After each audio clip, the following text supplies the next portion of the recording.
যুক্তরাষ্ট্রের সেনা ঘাঁটিতে এক সেনা সদস্যের গুলিতে আহত হয়েছেন বেশ কিছু সেনা। দেশটির জর্জিয়া অঙ্গরাজ্যের ফোর্ট স্টুয়ার্ট সেনা ঘাঁটিতে ৬ আগস্ট ঘটে গেল এই ঘটনা। স্থানীয় সময় 11:04 দ্বিতীয় আর্মড ব্রিগেড কমব্যাট টিমের এলাকায় একজন সেনা সদস্য তার সহকর্মীদের লক্ষ্য করে গুলি ছুটতে শুরু করেন। এতে অন্তত 5 জন গুলিবিদ্ধ হন এবং পুরো ঘাঁটিটি সঙ্গে সঙ্গে লকডাউন করে ফেলা হয়। এমন অবস্থায় প্রশ্ন উঠেছে, কেন একজন সৈন্য তার নিজের বাহিনীর উপরই গুলি চালালো? এটি কি পরিকল্পিত নাকি অন্য কিছু? যুক্তরাষ্ট্রের সেনাবাহিনী নিজস্ব ওয়েবসাইটে প্রকাশিত একটি বিবৃতিতে জানিয়েছে, ঘটনার পরপরই মিলিটারি পুলিশ ঘটনাস্থলে পৌঁছে হামলাকারীকে আটক করে এবং পরিস্থিতি নিয়ন্ত্রণে আনে। তবে ঠিক কী কারণে এই গুলিবর্ষণের ঘটনা ঘটেছে তা এখনও স্পষ্ট নয়। সকালে ঠিক 11টার কিছু আগে ফোর্ট স্টুয়ার্টে সক্রিয় ডিউটিতে থাকা এক সেনা সদস্য তার 5 সহকর্মীকে গুলি করে আহত করে। সৌভাগ্যবশত সবার অবস্থা স্থিতিশীল রয়েছে এবং প্রত্যেকেই সুস্থ হয়ে উঠবেন বলে আশা করা হচ্ছে। অভিযুক্ত হামলাকারী এখন আটক রয়েছে। আমরা নিরাপত্তা ব্যবস্থা পুনরায় নিশ্চিত করেছি। এখন স্থানীয় জনগণের ভয়ের আর কোনো কারণ নেই। সিএনএনের প্রতিবেদন অনুযায়ী গুলিবর্ষণের সময় সেনা সদস্যরা ঘাঁটির ভেতরে দৈনন্দিন প্রশিক্ষণ কার্যক্রমে ব্যস্ত ছিলেন। হঠাৎ করেই এক সৈনিক তার রাইফেল থেকে গুলি ছুটতে শুরু করেন।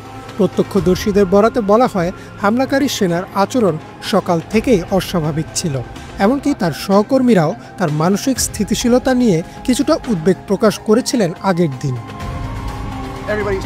মার্কিন ঘাঁটিতে গোলাগুলির এই ঘটনায় মানসিক স্বাস্থ্য বিষয়ক আলোচনাও নতুন করে সামনে এসেছে। মার্কিন সেনাবাহিনীর মধ্যে মানসিক স্বাস্থ্য সমস্যা, বিশেষ করে পোস্ট ট্রমাটিক স্ট্রেস ডিসঅর্ডার বা পিটিএসডি এর বিষণ্ণতা নিয়ে আগেও বহুবার প্রশ্ন উঠেছে। বিবিসি নিউজের রিপোর্ট অনুযায়ী প্রাথমিক তদন্তে দেখা গেছে, হামলাকারী সৈনিকটি কিছুদিন ধরেই মানসিক চাপের মধ্যে ছিলেন এবং গত কয়েক সপ্তাহে তার আচরণে চরম মাত্রার পরিবর্তন লক্ষ্য করা যাচ্ছিল। যুক্তরাষ্ট্রে এই ধরনের ঘটনা নতুন নয়। এর আগেও 2020 সালে একই ঘাঁটিতে এক সৈনিক আরেক সৈনিককে গুলি করার ঘটনা ঘটে, যদিও সেটিকে ব্যক্তিগত দ্বন্দ্ব বলে ব্যাখ্যা করা হয়েছিল। তবে এবারে হামলা অনেকটা পরিকল্পিত এবং বৃহৎ পরিসরের বলে মনে করা হচ্ছে। বিবিসি লাইভ আপডেট অনুসারে ঘটনার পর গুলিবিদ্ধ 5 জন সৈনিককে হাসপাতালে নেওয়া হয়েছে। সেনাবাহিনী ও স্থানীয় প্রশাসন তদন্ত শুরু করেছে এবং হামলাকারীর মানসিক স্বাস্থ্য, ব্যক্তিগত সম্পর্ক এবং পেশাগত চাপ সবকিছুকেই তদন্তের আওতায় আনা হয়েছে। এখন পর্যন্ত হামলাকারীর পরিচয় কিংবা তার উদ্দেশ্য আনুষ্ঠানিকভাবে প্রকাশ করা হয়নি। তবে তদন্তকারী সংস্থাগুলো জোর দিয়ে বলছে, এটি কোনো জঙ্গি কর্মকাণ্ড নয়, বরং এককভাবে পরিচালিত একটি অভ্যন্তরীণ সহিংসতা। এই ঘটনার পর ফোর্ট স্টুয়ার্ট সহ অন্যান্য সামরিক ঘাঁটিতে নিরাপত্তা ব্যবস্থা আরও জোরদার করা হয়েছে এবং সেনাদের মানসিক স্বাস্থ্য যাচাইয়ের প্রক্রিয়া পুনরায় পর্যালোচনা করা হচ্ছে বলে জানিয়েছেন সেনাবাহিনীর মুখপাত্র। ইমরান মাহমুদ, বাংলা ভিশন।